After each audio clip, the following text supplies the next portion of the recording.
In this video, we are going to start the next chapter, laws of motion. But before coming to the Newton's laws of motion, we should understand certain concepts related to force. Now, in junior classes, we studied about force and we said that force can produce several effects on a body. It can change the motion of the body and it can also change the shape of the body. It depends on how a force is applied. So, first, let us study about force. Let us define force. We can say that force is a push or pull which can cause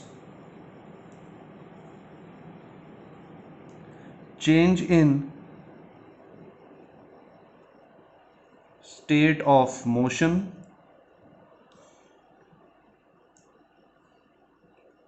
or rest.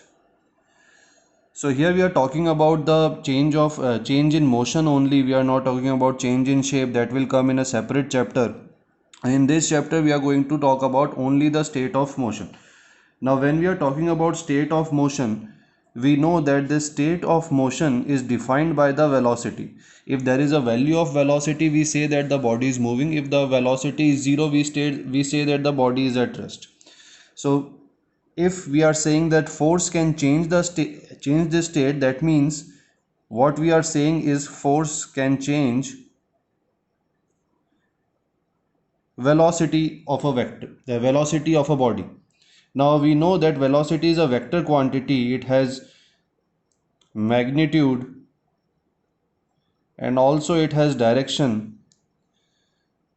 So when we say that force can change velocity, it means that it can change magnitude also and the direction also, or it can change both. It depends how the force is applied on the body. Now let us study about fundamental forces of nature. There are four fundamental forces, the most basic forces of nature which were identified. These are called fundamental forces, and the first one is electromagnetic forces. Then there is gravitational forces.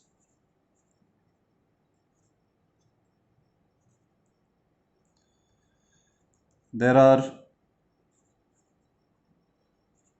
strong forces and weak forces. Now these strong forces and weak forces, they are not a general category that some strong forces are categorized in this category and weak forces are categorized in this category. They are not some categories, general categories. They are actually the force that exist inside a nucleus. So for them we can write that they are found inside the nucleus. So since they are found inside the nucleus, that means these forces are effective only if the only if the distance between two particles is very small. So these are also called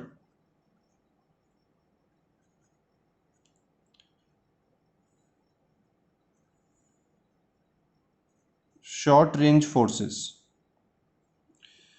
They are applied, these forces are applied when the separation between particles is less than 10 to power minus 12 meters.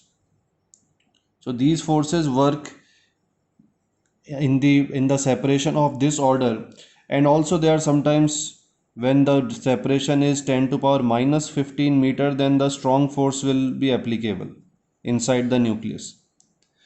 So these are short term forces, while the electromagnetic force and gravitational force are long term forces, long range forces.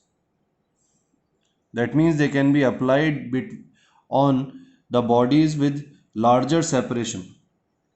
We know we have already studied about gravitational forces in our junior classes, and we will study strong and weak forces in the chapter of nuclear physics. Here we will discuss electromagnetic and gravitational forces in during the course of this class.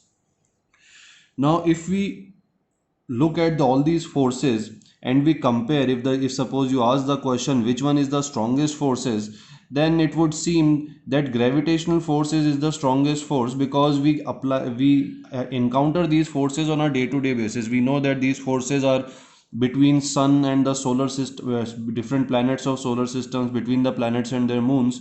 So automatically we assume that since the gravitational force involves such large massive objects, that means it should be the strongest. But actually, when we compare the strength of these forces on the same separation level, then the gravitational force is actually the weakest force.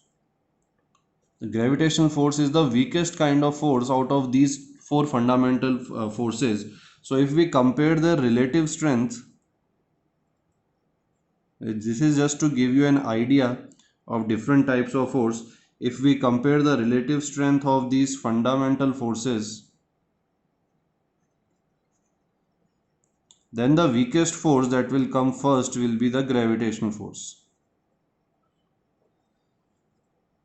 So since it is the weakest force, if we make this as a reference to get an idea of the level of strength of all other forces, then just after gravitational force, the next stronger force is the weak force.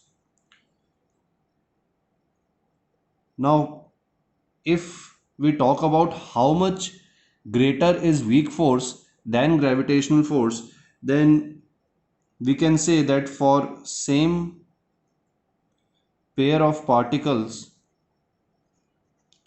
that is the same kind of particles and the same kind of separation between them, the weak force is 10 to power 25 times greater than gravitational force.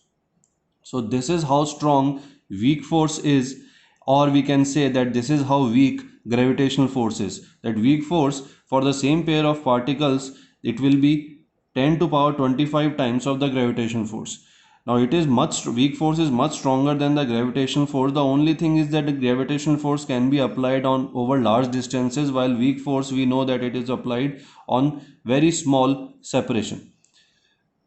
So next stronger force is our electromagnetic force.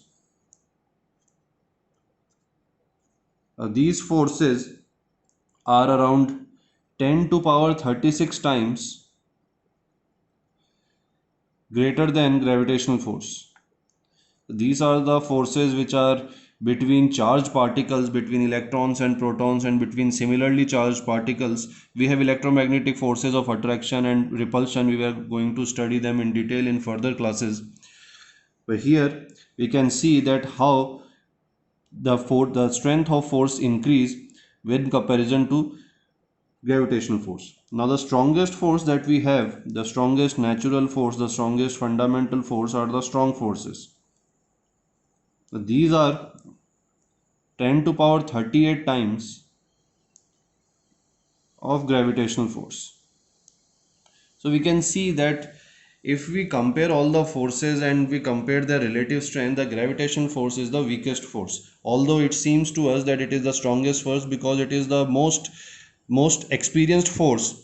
The force that we experience on the daily basis every moment of the time is the gravitational force. But actually it is the weakest kind of force.